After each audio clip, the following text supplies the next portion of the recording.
नमस्कार दोस्तों, एक बार फिर से स्वागत है आपका ऑनलाइन क्लासेस के इस प्लेटफॉर्म पर। और आज की क्लास में हम देखेंगे क्लाइमेटोलॉजी के मोस्ट इंपॉर्टेंट क्वेश्चंस हैं इनको। तो आप पहले खुद से ट्राई कीजिएगा और फिर इन क्वेश्चंस को सॉल्व करने की कोशिश कीजिएगा और कमेंट में ज़रूर बताइएगा कि आपके कितने क्वेश्चन सही हुए। तो स्टार्ट करते हैं आज की क्लास। क्लाइमेटोलॉजी का ये अपन पार्ट 3 है, वो डिस्कस कर रहे हैं। देखते हैं फर्स्ट क्वेश्चन आज का। फर्स्ट क्वेश्चन है,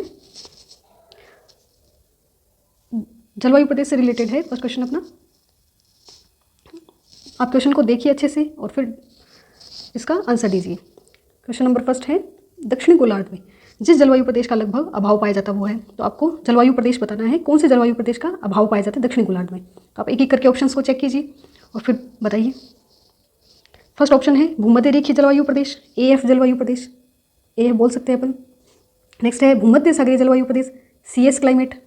और उष्ण मरुस्थलीय जलवायु प्रदेश, उष्ण मरुस्थलीय, BWH हो जाएगा ये। और ये है टेगा, ET जलवायु प्रदेश। तो कौन सा जलवायु प्रदेश है वो यहाँ नहीं पाया जाता, ET भी कह सकते हैं इसको। और अगर अच्छे से इसको बोलें तो ये हो जाएगा DC एंड DD क्लाइमेट जो है हो जाएगी। तो हमें पता है भूमध्य रेखीय जो जलवायु है वो पाई जाती है, अमेजन बेसिन है, बिल्कुल दक्षिण गोलार्ध में है, दक्षिण अमेरिका है, अमेजन बेसिन है, वहाँ पाए जाते हैं अमेजन बेसिन पे। तो ये तो नहीं होगा आंसर। भूमध्य सागरीय जलवायु है वो पाई जाती है मध्य चिली में, तो ये भी आंसर नहीं होगा अपना, मध्य चिली में पाई जाती है। और इसका नाम क्या होता है वो आप बताएंगे। नेक्स्ट है उष्ण मरुस्थलीय BWH जलवायु। तो BWH जलवायु है वो भी पाई जाती है। और टेगा जलवायु DC एंड DD, ये जो जलवायु है वो नहीं पाई जाती है। ये जो जलवायु है ये जो कनाडा का जो भाग है मैक्सिमम वहाँ पाई जाती है, कनाडा, उत्तरी कनाडा में पाई जाती है। और जो स्कैंडिनेविया प्रदेश हैं और जो यूरेशिया आप बोल सकते हैं अपन, उत्तरी यूरेशिया जो है स्कैंडिनेविया प्रदेश बोलते हैं, यूरेशिया में ये जलवायु पाई जाती है। तो DC एंड DD। और यहाँ का प्रमुख व्यवसाय क्या है, लकड़ी काटना। प्रमुख व्यवसाय, सर्वाधिक जो क्षति है वो इन वनों को हुई है। व्यवसाय जो है इनका जो प्रमुख बिजनेस है वो है लकड़ी काटना। तो अब ये बात बहुत इंपॉर्टेंट क्वेश्चन है, काफ़ी बार पूछा हुआ है, लकड़ी काटना। लंबरजैक भी बोलते हैं, लंबरजैक, लंबरिंग तो प्रोसेस को बोलते हैं, और जो लकड़ी काटने वाले होते हैं उनको बोलते हैं लंबरजैक। अच्छा क्वेश्चन है, कई बार क्वेश्चन में आया हुआ है ये लंबरजैक। नेक्स्ट क्वेश्चन अपने देखते हैं, वायु का तापमान बढ़ने पर निरपेक्ष आर्द्रता का क्या संबंध होगा वो बताना है हमें। तो निरपेक्ष आर्द्रता क्या होती है, निरपेक्ष आर्द्रता होते हैं ग्राम पर सेंटीमीटर क्यूब में कितने ग्राम जलवाष्प है वो होती है निरपेक्ष आर्द्रता। इसी प्रकार से विशिष्ट आर्द्रता क्या होती है, विशिष्ट आर्द्रता ग्राम प्रति किलोग्राम में हम इसको डिफाइन करते हैं। ग्राम प्रति किलोग्राम में जलवाष्प, कितने ग्राम जलवाष्प है, सॉरी ये यहाँ मैंने लिख दिया, ये नहीं आएगा, किलोग्राम डायरेक्ट आएगी। ग्राम प्रति किलोग्राम में जलवाष्प बटा वाष्पदाब, वाष्पदाब या वायुदाब। तो ये हो गई अपनी विशिष्ट आर्द्रता। इसी प्रकार से सापेक्ष आर्द्रता क्या हो जाएगी, सापेक्ष आर्द्रता है वो प्रतिशत में बताते हैं हमेशा। नमी धारण करने की क्षमता, नमी धारण करने की क्षमता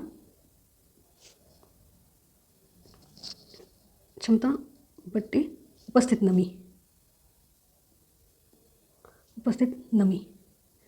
तो ये तीनों आपके सामने हैं। अब आप इसको चूज कीजिए कि इसमें से कौन सा आंसर होगा। ये तीनों मैंने यहाँ पर आर्द्रता जो है वो बता दी, ये प्रतिशत में लिखी जाती है हमेशा से। तो वायु का तापमान बढ़ने पर हमें बतानी है निरपेक्ष आर्द्रता। निरपेक्ष आर्द्रता घटती है, अस्थिर रहती है, बढ़ती है, वही रहती है। निरपेक्ष आर्द्रता जो है उसका टेम्परेचर से डायरेक्ट रिलेशनशिप नहीं होता, no direct relationship.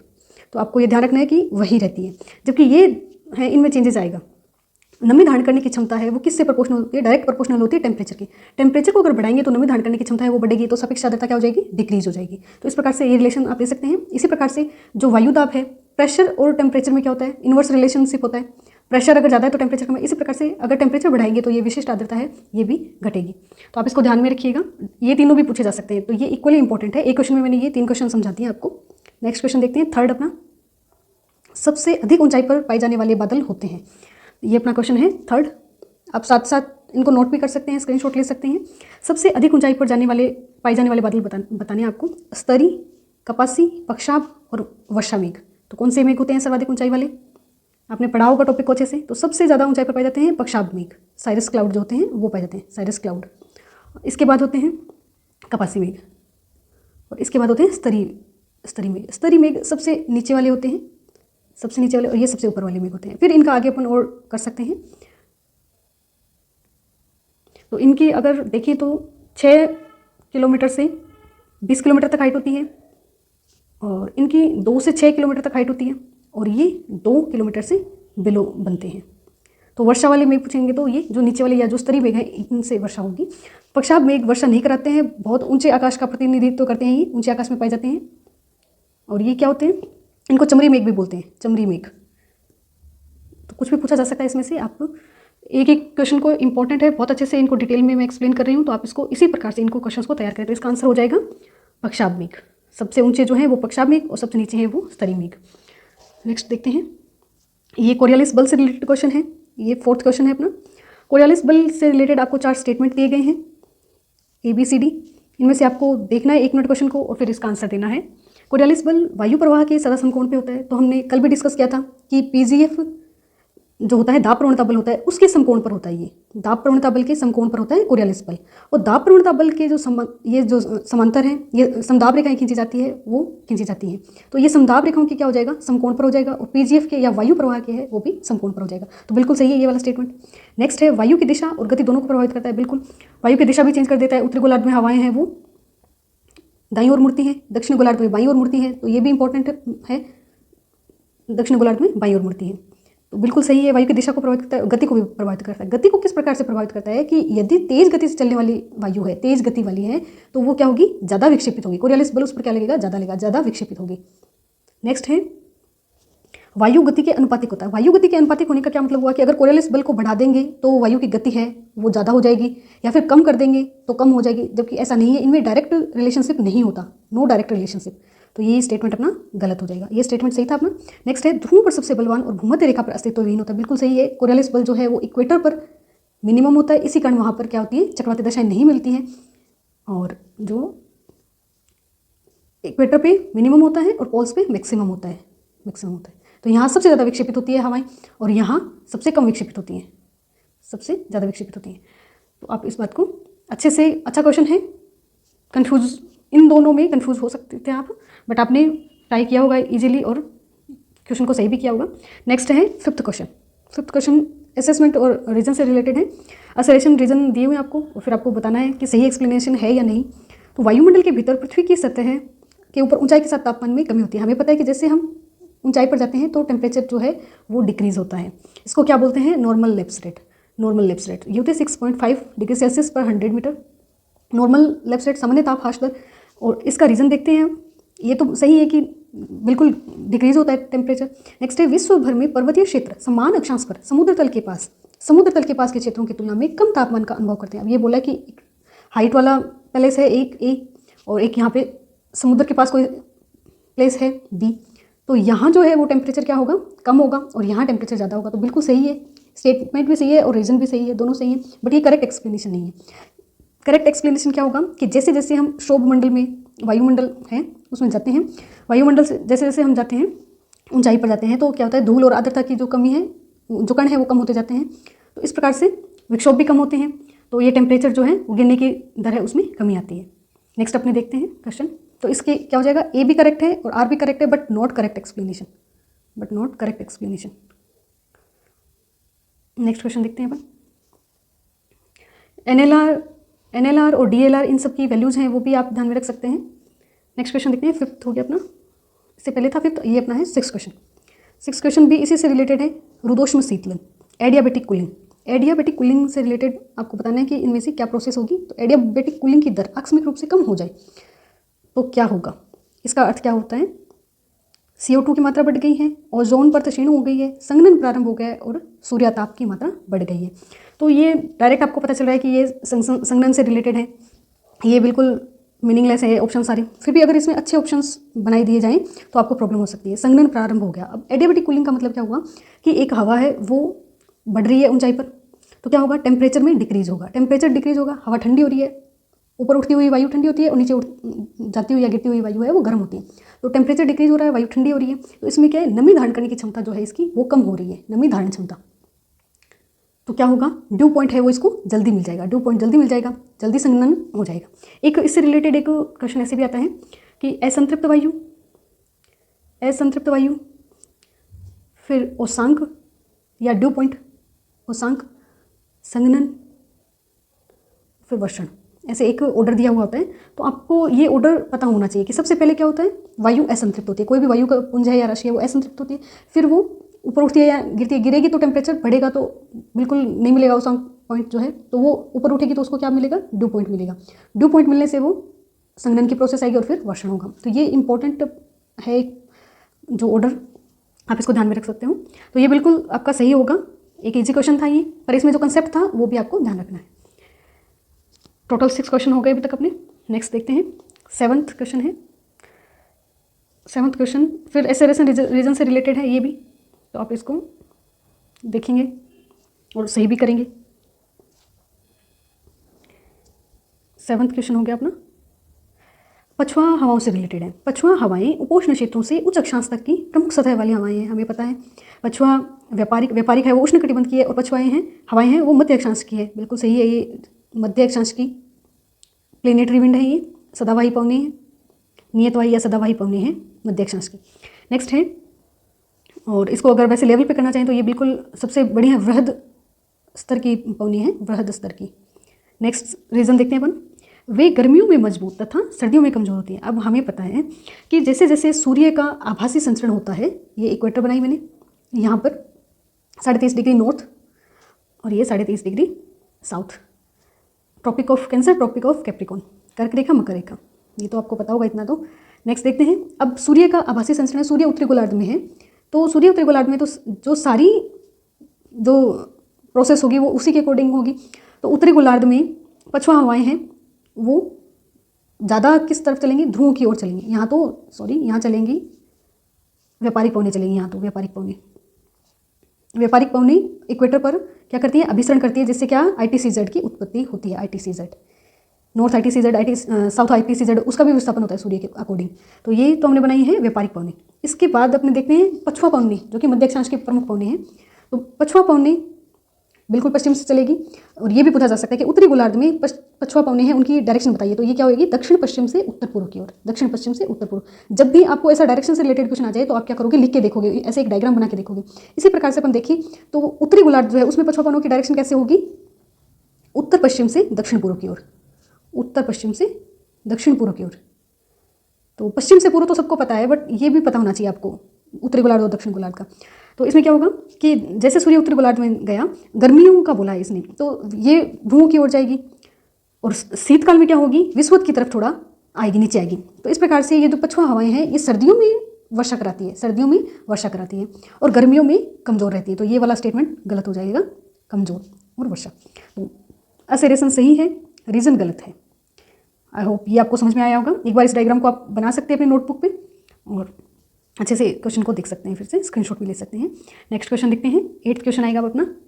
8th question है एल नीनो से रिलेटेड। ये एक नीनो नहीं है, ये एल नीनो है, एल नीनो से रिलेटेड क्वेश्चन है। एल नीनो और ला नीनो से रिलेटेड हर बार एग्जाम में क्वेश्चन आता है, मोस्ट इंपॉर्टेंट कंसेप्ट है ये। एल नीनो क्या है ये इसमें पूछा गया है। सबसे पहले हम एल नीनो से पहले भी कोशिश करेंगे कि ये कहाँ होता है, किस प्रकार से उसको समझने की कोशिश करेंगे।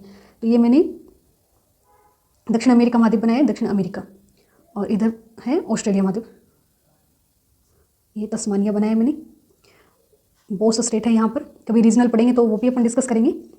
तो ऑस्ट्रेलिया महाद्वीप और दक्षिण अमेरिका, यहाँ तक आपको कोई प्रॉब्लम नहीं होनी चाहिए, डायग्राम ऑलमोस्ट ठीक है। तो यहाँ क्या होता है कि हमें पता है यहाँ पे पेरू की जो हम्बोल्ट धारा है या पेरू हम्बोल्ट धारा है वो चलती है, तो ये शीत जल का उद्वेलन होता है, यहाँ हाई प्रेशर निर्माण होता है, और इसी प्रकार से यहाँ लो प्रेशर निर्माण होता है। व्यापारिक हवाओं द्वारा यहाँ पर उद्वेलन किया जाता है शीत जल का, अपवेलिंग की जाती है, upwelling of cold water, upwelling, उद्वेलन या अपवेलिंग ऑफ कोल्ड वाटर होता है यहाँ पे व्यापारिक हवाओं द्वारा। तो यहाँ हाई प्रेशर निर्माण होता है, और इसी प्रकार से जब व्यापारिक हवाओं की कमज़ोर होती है, व्यापारिक हवाएं कमज़ोर होती है, तो यहाँ पर जो शीत जल का उद्वेलन है वो बंद हो जाता है। तो बिल्कुल ये तो ला निनो की कंडीशन है, नॉर्मल ला निनो। इस समय क्या होता है, भारतीय मौसम जो है, मानसून है, वो बिल्कुल ये उसके अनुकूल है, स्ट्रॉन्ग रहता है, अपना जो मानसून है वो स्ट्रॉन्ग रहता है, स्ट्रॉन्ग मानसून, इसमें हमें कोई प्रॉब्लम नहीं है। अब एल नीनो के समय क्या होगा, एल नीनो के समय यहाँ पर विपरीत स्थिति बनेगी, यहाँ अपवेलिंग ऑफ कोल्ड वाटर है वो बंद हो जाती है, तो यहाँ क्या बनेगा, लो प्रेशर बनेगा, और यहाँ बनेगा हाई प्रेशर। तो जो लो प्रेशर है इसके ऊपरी वायुमंडल में क्या बनेगा, हाई प्रेशर, और यहाँ इसके ऊपरी वायुमंडल में क्या बनेगा, ऑस्ट्रेलिया के पश्चिमी भाग में, पूर्वी भाग में यहाँ बनेगा लो प्रेशर। तो अब इसका अपन देखेंगे ग्रेडियंट निर्माण किस प्रकार से होगा, हाई प्रेशर से लो प्रेशर, धरातलीय और यहाँ होगा इस प्रकार से हाई से लो। तो इसको हम बोलेंगे जो वाकर सेल है, ला नीनो की सामान्य दशा को वाकर सेल भी बोलते हैं, वाकर परिसंचरण या वाकर सेल भी बोलते हैं। और एल नीनो की दिशा में क्या होगी, वाकर सेल है वो पलट जाएगी, वाकर सेल का पलटना। तो इस प्रकार से कई नाम आ सकते हैं, वाकर सेल का पलटना। और इसी को हम बहुत अगर अपने देखें तो इसको और भी कई तरीके से अपन इसको कर सकते हैं। ला नीनो और एल नीनो, ला नीना और El Nina most important concept है अपने एग्जाम से रिलेटेड। ये सामान्य दशा है और ये इसकी विपरीत है, विपरीत। इसमें वॉकर शेल बनती है, वॉकर शेल। इसमें वॉकर शेल क्या होती है, पलट जाती है, पलट जाती है, वॉकर शेल पलट जाती है। अब देखिए ला नीनो के टाइम क्या था, हाई प्रेशर था पेरू तट पे, पेरू तट पे। तो यहाँ क्या होगी, जो थर्मोक्लाइन है वो क्या होगी, उथली होगी, थर्मोक्लाइन उथली होगी, उथली या छिछली भी बोल सकते हैं अपन, उथली या छिछली या शैलो, शैलो होगी। और एल नीनो के समय क्या होगा, पेरू तट पे जो थर्मोक्लाइन है वो गहरी होगी, क्योंकि गर्म जलाएगा वहाँ पे, थर्मोक्लाइन गहरी होगी।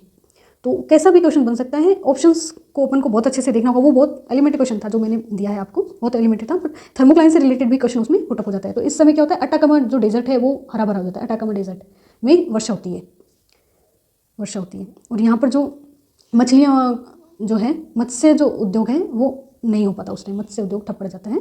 इस प्रकार से स्टेटमेंट के रूप में कई सारे क्वेश्चन पूछे जा सकते हैं।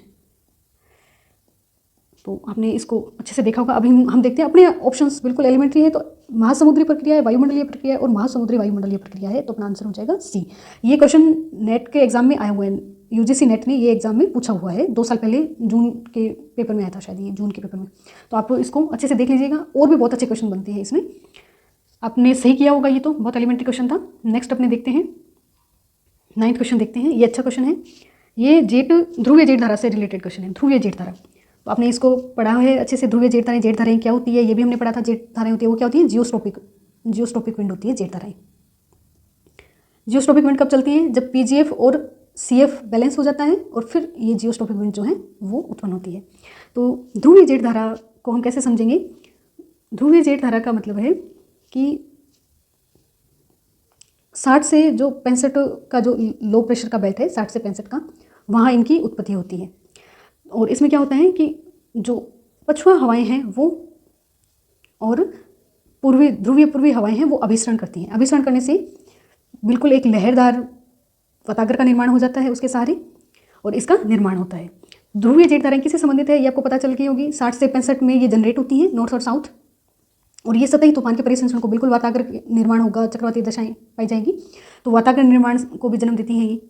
तो ये सही है बिल्कुल। और जो मेक्सिको तट है वहाँ पर टोर्नाडो जो जन्म लेते हैं वो भी इसी के कारण होते हैं, मेक्सिको तट पर टोर्नाडो। तो ये इसलिए भी इनका अध्ययन करना बहुत इंपॉर्टेंट है। हम जो भी क्लाइमेट में पढ़ रहे हैं कंसेप्ट, उसका प्रैक्टिकल एस्पेक्ट है, उससे रिलेटेड बहुत ज़्यादा इंपॉर्टेंस है, इसलिए हम इन सबको यहाँ पढ़ रहे हैं। इसकी स्थिति ध्रुवीय वातागर के अनुरूप होती है, ये भी बिल्कुल सही है। नेक्स्ट है, इसका वेग ग्रीष्मकाल में अधिक होता है। नहीं, ग्रीष्मकाल में नहीं होता। अभी हमने देखा था कि सूर्य के आभासी संचरण के साथ इनका क्या होगा, विस्थापन होगा। तो ग्रीष्मकाल में तो ये ध्रुव की ओर चली जाएगी, और शीतकाल में ये क्या होगी, विषुवत की तरफ आ जाएगी। तो ध्रुव की तरफ चली जाएगी तो वेग ग्रीष्मकाल में नहीं हो सकता ना, तो यहाँ क्या आएगा, शीतकाल में अधिक होता है, शीतकाल में। और ये बोला है कि ग्रीष्मकाल में ये उत्तर की ओर नहीं, ग्रीष्मकाल में नहीं, ये ग्रीष्मकाल में ये उत्तर की ओर चली जाती है, ये बिल्कुल सही है। और शीतकाल में दक्षिण की ओर आती है या विषुवत की तरफ आती है, शीतकाल में विषुवत की तरफ इनका विस्थापन होता है। तो इससे रिलेटेड ये डायरेक्ट आपको पता चल जाना चाहिए था कि ये गलत है इसमें स्टेटमेंट, बाकी सही है इसमें। इसका वेग जो है वो मैक्सिमम कब होता है, शीतकाल में होता है। और शीतकाल में इनका जो विस्थापन है वो भी सर्वाधिक होता है, और ये अपने गंगा मैदान तक विस्तार पाती हैं, गंगा मैदान तक। उत्तरी गोलार्ध में सर्वाधिक विस्थापन होता है इनका, उत्तरी गोलार्ध में सर्वाधिक विस्थापन। तो इससे रिलेटेड अपने को सब ऑप्शंस जो है उनको चेक करना है अपने को, और बिल्कुल गलती का कोई ऑप्शन नहीं रहना चाहिए अपने पास। नेक्स्ट क्वेश्चन देखते हैं अपन। नेक्स्ट बहुत एलिमेंट्री क्वेश्चन है ये भी। इसमें आपको क्या बताना है, इसमें आपको क्लाइमेट बतानी है। तो ये तो बिल्कुल कोपेन ने बताया हुआ है, कोपेन का क्लाइमेट के अकॉर्डिंग अपन बता सकते हैं, ए बी सी और डी ऐसे होता है। तो बिल्कुल इक्वेटर पर क्या पाई जाएगी, भूमध्य रेखीय जलवायु, एएफ साल भर वर्षा। और फिर इसके बाद जाएंगे तो अपन शुष्क जो क्लाइमेट है वो देखेंगे, तो BWH या BSH। एएफ के बिल्कुल बाद में, जस्ट बाद में एएफ के क्या आएगा, BSH आएगा, BSH, और फिर BWH आएगा। इनके बाद फिर सी शुरू होएगा, फिर सी में क्या हो जाएगा, CS, CW, CF, ये वाले आएंगे। तो CS और CW को हम कैसे एक चाप के द्वारा एक देखेंगे, हम एक चाप बनाएंगे, तो यहाँ CS है तो यहाँ CW होगा। तो इस प्रकार से हम देख सकते हैं। और इसके इस वाले भाग पे क्या होगी, CF क्लाइमेट होगी। फिर D आएगा, फिर D को भी आगे हम देख सकते हैं, DW, DA, DB, तो इनकी भी अलग अलग विशेषताएं हैं।